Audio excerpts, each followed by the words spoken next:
Hello guys, for today's video is eto naman po, maglalagay ako ng aking homemade mask. Magmask po ako ngayon at para mapanatili kung ang aking skin ay walang masyadong wrinkles, ito po ay gawa ko lang itong mask na ito. Ito po lagi ang ginagamit ko. Twice a week ko po itong inilalagay, pero ngayon i-share po sa inyo kasi hindi ko nga sineshare ang aking.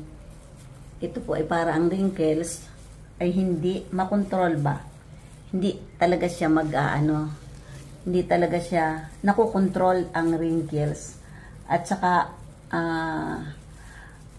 pati napapanatili nating banat ba, nababanat yung ating face. Ang skin natin ay medyo nababanat, hindi siya lumululoy na napipigilan po ba, nakokontrol ang pag-luloy ng skin natin. Ito po ay homemade mask. Nagawa ko po ito. Yan lang po ang ginagawa ko sa akin. Hindi po kung ano-ano kasi. Para naman tayo hindi mas magmukhang sobrang matanda. Yan lang po ang aking ginagawa. Yan. Yung mask na iyan.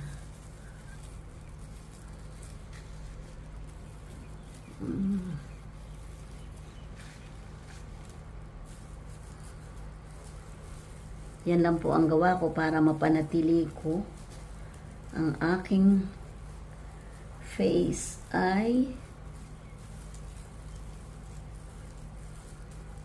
hindi masyadong mangulubot.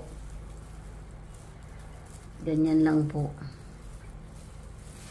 Gawa ko yan ay twice a week ko po yung ginagawa. Every Sunday and Wednesday.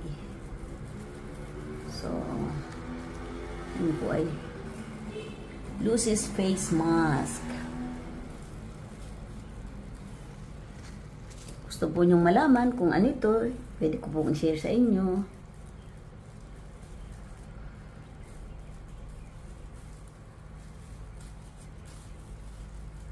All natural po yan.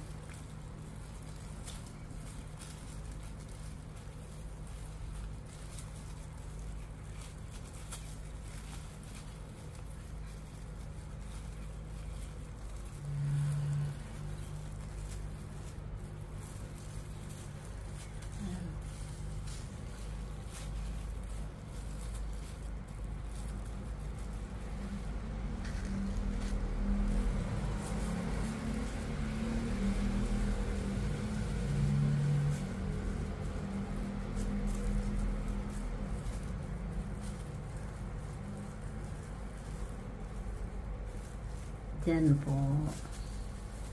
At ang isusunod ko naman ay ang aking buhok. Para habang ako'y naglilinis ay siya. Pero magagawa po muna ako ng panlagay ko sa buhok ko. Kasi hindi pa ako nakagawa. Inuno ko lang itong aking mukha para ipakita sa inyo ang aking mask. All natural po yan. Gawa ko lang yan.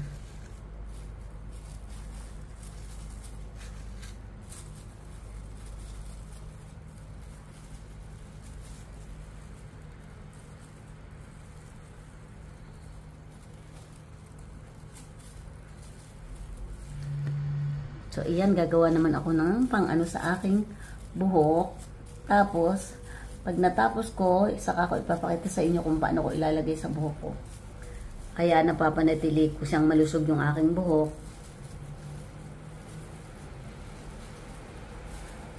At ito po ay pagtapos nito, siyempre, ligo na ako ng diretso pag naano ko yung buhok ko. Ayan nga. So, gawa muna ako ng para sa buhok ko. Start ko na i-moisturize ang aking buhok.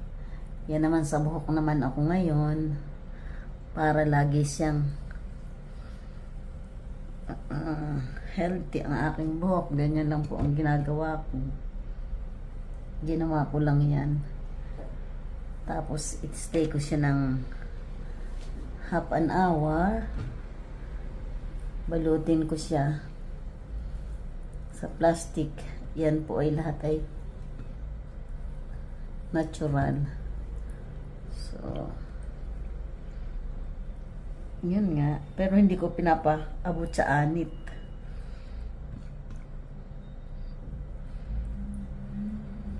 Ganyan lang po ang gawa ko.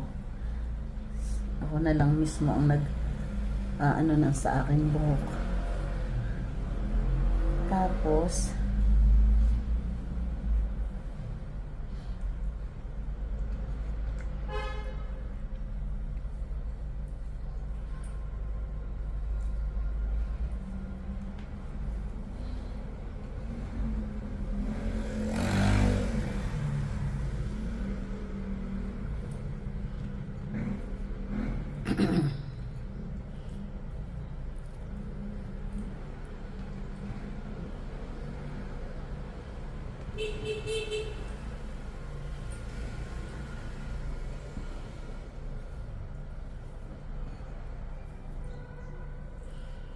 yan lang po ang gawa ko sa aking buhok.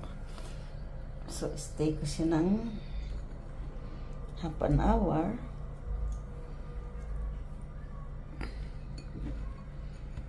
Yan, side na side niya. So, yan.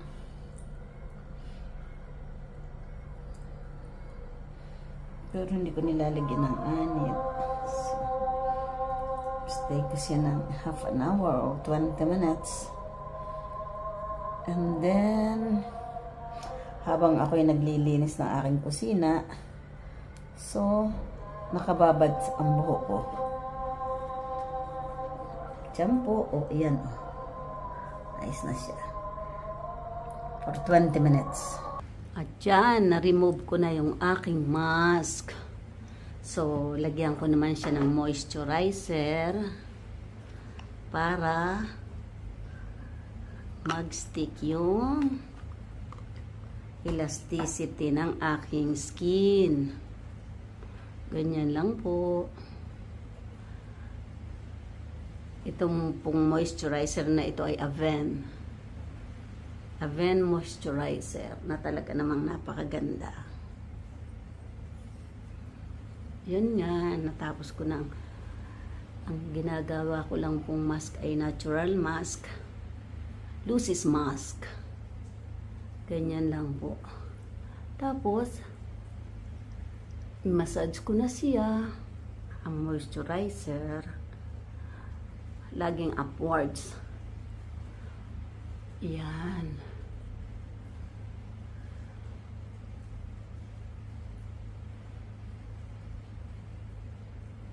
Ganyan lang po ang ginagawa ko. Yan lang ang pag-iingat ko sa aking skincare. So, yan.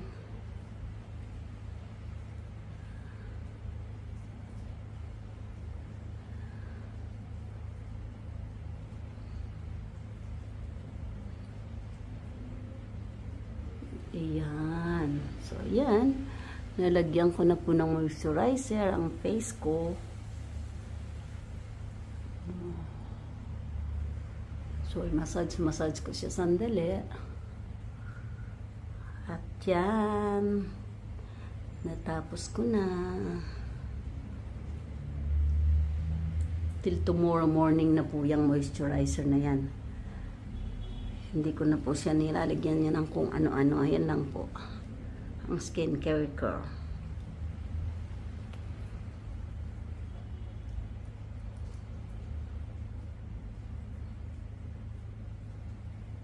Lagi lang pong upwards pag i-massage natin ang face natin para hindi mag-loosen ang skin natin. Yan lang po ang aking skincare sa face ko. And tapos na. Di po ba?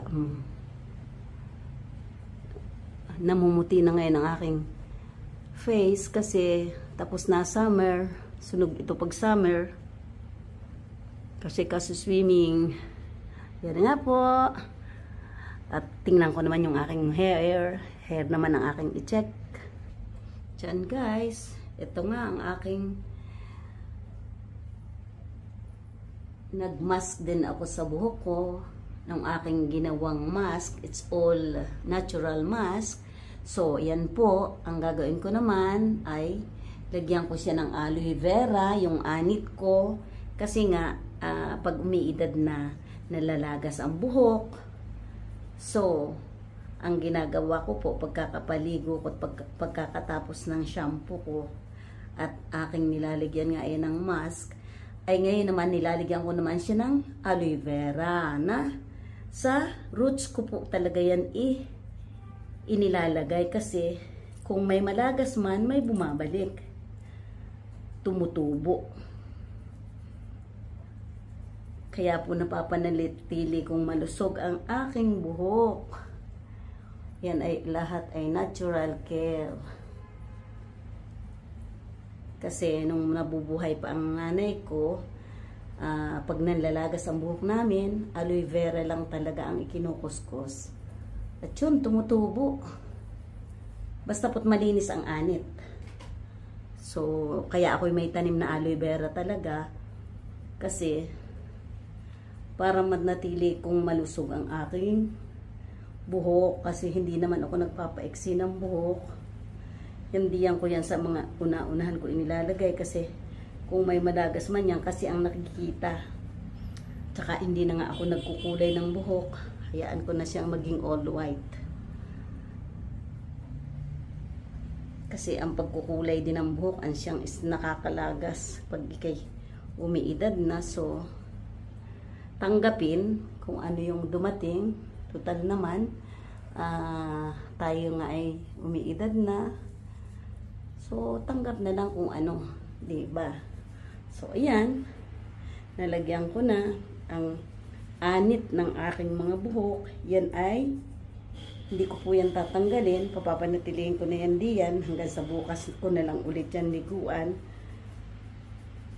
Kasi, iminamassage ko yan sa anit. Ganyan ko lang po pinapanatili. Kaya yung aking buhok ay, kahit na nanlalagas, kung tingnan ay malusog siya. Kahit ipinupuyod ko siya palagi. Ganyan lang po. Yan nga, natapos na.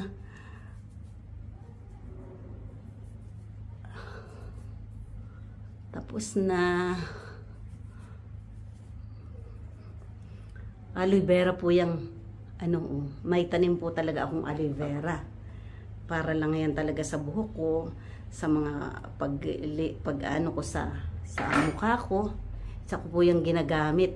Ang daming sangkap ng aloe vera. Kasi yan ang ingredients po ng aking mask ay may aloe vera din. So, yan. Yan lang po talaga. Yan. So, yan nga. Natapos na. Ito pong video na ito ay tungkol sa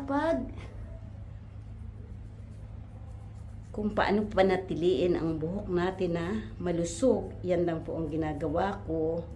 At sa tingin ko naman po ay ang buhok ko ay malusog. So, yan. At saka yung aking ang skincare sa face ko. Yan lang. Sariling sikap. Hindi ako naglalagay ng kung ano-ano. Salamat sa panunod! See you on my next vlog. O, tingnan po nyo yan, diba? Hindi ko yan ibino-blow dry kasi namamatay din ang buhok pag lagi mo siyang ibino-blow dry. Paminsan-minsan na lang.